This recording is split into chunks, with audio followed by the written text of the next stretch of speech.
ভাই তুই এটা কিভাবে পারলি? নিজের মাকে নিজে ফ্রিজের মধ্যে ঢুকিয়ে রাখলি। হে আল্লাহ, প্রয়োজনে কোনো মেয়েকে মা ডাক শোনায় না, তারপর এরকম কোনো সন্তান কারো পেটের মধ্যে দিও না, যে সন্তান শুধুমাত্র টাকার জন্য নিজের গার্লফ্রেন্ডের জন্য নিজের মাকে মেরে ফ্রিজের মধ্যে রাখতে পারে। এমন সন্তানের আমাদের কোনো দরকার নাই। আপনার অজান্তে হয়তোবা ভাই এরকম একটি ছবি আপনার সামনে দিয়ে ঘুরে বেড়াচ্ছে, তবে আপনি জানেন না এই ছবিটি আসলে কার। মাঝে মাঝে মানুষের গর্ভের মধ্যেও যে শুয়োরের জন্ম নেয় সেটা হয়তো আপনারা অনেকেই জানেন না, তবে আজকে সেটার বহিঃপ্রকাশ মিলেছে। অনস্ক্রিনের মধ্যে আপনারা যে ছেলেটিকে দেখতে পাচ্ছেন, এই ছেলেটি আর কেউ নয়, এই ছেলেটি সেই নরপিচাস যিনি তার নিজের মাকে এই দুনিয়া থেকে বিদায় দেওয়ার পরে ডিপ ফ্রিজের মধ্যে নিয়ে রেখে দিয়েছে। আবার নিজে নিজে ছেলেটি একটি নাটক সাজিয়েছে, তার মাকে নাকি ডাকায় দেশে আক্রমণ করে তারপর ফ্রিজের মধ্যে ঢুকায় রাখছে। আবার ফেসবুকের মধ্যে নিজেই পোস্ট করছে, আমার মা দুনিয়া থেকে বিদায় নিয়েছে, কাল সকালে আমার মার জানাজা, সবাই ওই জানাজার নামাজের মধ্যে অংশগ্রহণ করবেন। কত বড় ডিরেক্টর এই পোলায়, আপনি একবার চিন্তা করে দেখেন ভাই। আপনাদের চোখগুলো আজকে কপাল উঠে যাবে যদি সম্পূর্ণ ঘটনাটি আপনারা শুনেন। তাই যারা যারা আজকের ভিডিওটি দেখছেন সবাই ভিডিওটি শেয়ার করে দেন এবং সবাই একটু সতর্ক হয়ে যান। এরকম সন্তান যেন পৃথিবীতে কোনো মার ঘরের মধ্যে না থাকে। 10 মাস 10 দিন গর্ভে ধারণ করে কত কষ্ট করে প্রসব যন্ত্রণা সইয়ে তারপরে সন্তানকে ভূপৃষ্ঠের মধ্যে নিয়ে আসছিল তার মা, নিজে না খেয়ে সন্তানের জন্য অন্ন জুটিয়েছিল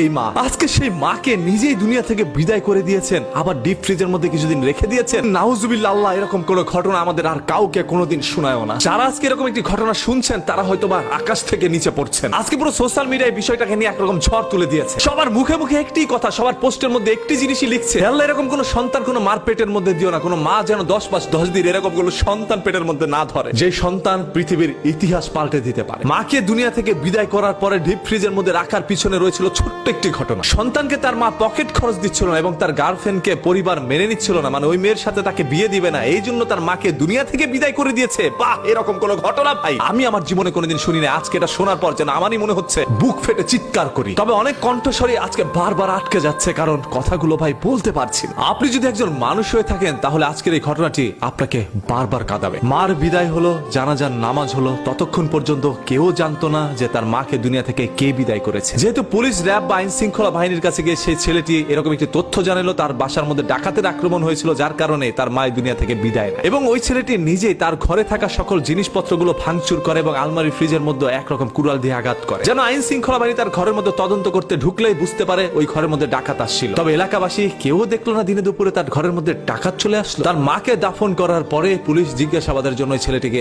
নিয়ে যায় থানা। কিছুক্ষণ জিজ্ঞাসাবাদের পরে এক পর্যায়ে ছেলেটি মুখ খুলে এবং নিজের মুখে সবকিছু স্বীকার করে নেয়, কি নির্মম ভাবে তার মাকে দুনিয়া থেকে বিদায় দিল। এবং তার পিছনে থাকা রহস্য একটাই, তার পকেট খরচ তার মা তাকে দিচ্ছিল না এবং যথাযথভাবে ওই মেয়েটাকেও মেনে নিচ্ছিল না। এই ছোট্ট তুচ্ছ কিছু ঘটনার জের ধরেই তার মাকে দুনিয়া থেকে বিদায় দিয়ে দেয় ছেলেটি। এরকম নির্মমত, এরকম মহস্য ঘটনা হয়তোবা আপনি আমি জীবনে কখনোই শুনি নাই। যেন পৃথিবীর মধ্যে এমন কিছু ঘটনা ঘটে যাচ্ছে যেগুলো কখনো আমরা কল্পনাও করতে পারি না। বাই দ্য ওয়ে, এই সম্পূর্ণ বিষয়টি আপনাদের কাছে কি মনে হচ্ছে আপনি একটু কমেন্ট করে জানান। দেখতে চাই আপনাদের সবার মূল্যবান মতামত। এবং সর্বশেষ আরো একটি কথা, এই ভিডিওটি তাড়াতাড়ি শেয়ার করেন, আপনার মূল্যবান মতামতটি কমেন্ট বক্সের মধ্যে জানান। দেখতে চাই আপনাদের সবার মূল্যবান মতামত এবং আপনার একটি শেয়ারের কারণে যেন সকল মানুষগুলো এই তথ্যটি জানতে পারে, এই জন্য আপনাদের কাছে শেয়ারটা চাই।